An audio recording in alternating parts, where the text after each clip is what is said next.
The success talk शोच्या आणखी एका प्रेरणादायी भागात आपलं स्वागत आहे। या एपिसोड मध्ये मी आहे तुमचा होस्ट रोहन होमकर आणि आजच्या एपिसोड मध्ये आपण भेटणार आहोत अशा एका अभिनेत्रीला ज्यांनी आपल्या सहज सुंदर अभिनयाने आणि मनाला भिडणाऱ्या त्यांच्या भूमिकांनी मराठी मनोरंजन विश्वात आपलं अढळ स्थान निर्माण केलेलं आहे।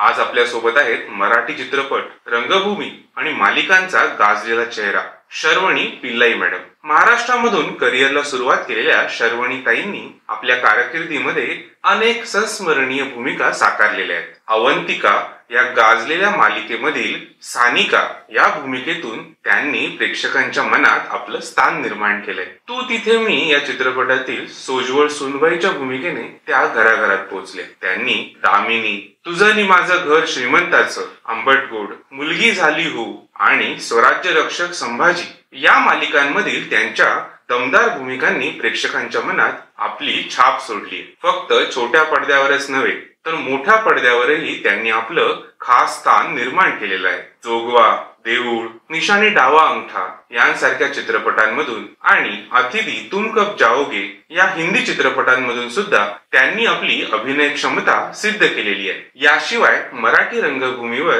त्यांनी माकडाच्या हातात शॅम्पेन, अलीबाबा आणि 40शीतले चोर अशा नाटकांमधून प्रेक्षकांना मंत्रमुग्ध केलेला आहे। शर्वणीताईंचा हा प्रवास केवळ अभिनयाच्या आवडीमुळे घडलेला नाही तर त्यामध्ये आहे त्यांच्या मेहनतीचा, समर्पणाचा आणि प्रेक्षकांप्रती असलेल्या अपार प्रेमाचा सुंदर असा मिलाप। आजच्या भागात आपण बघणार आहोत की शर्वणीताईंचा जीवन प्रवास कशा पद्धतीने यशापर्यंत पोहोचला, त्यांच्या यशामागील मेहनतीचा, अभिनय क्षेत्रातील त्यांच्या खास दृष्टिकोनाचा आज आपण आपल्या पॉडकास्टच्या माध्यमातून त्याचा एक आढावा घेणार आहोत। चला तर मग मराठी मनोरंजन क्षेत्रातील एक तेजस्वी नाव शर्वणी पिल्लाई मॅडमचा आज पॉडकास्ट आपण सुरू करणार आहोत।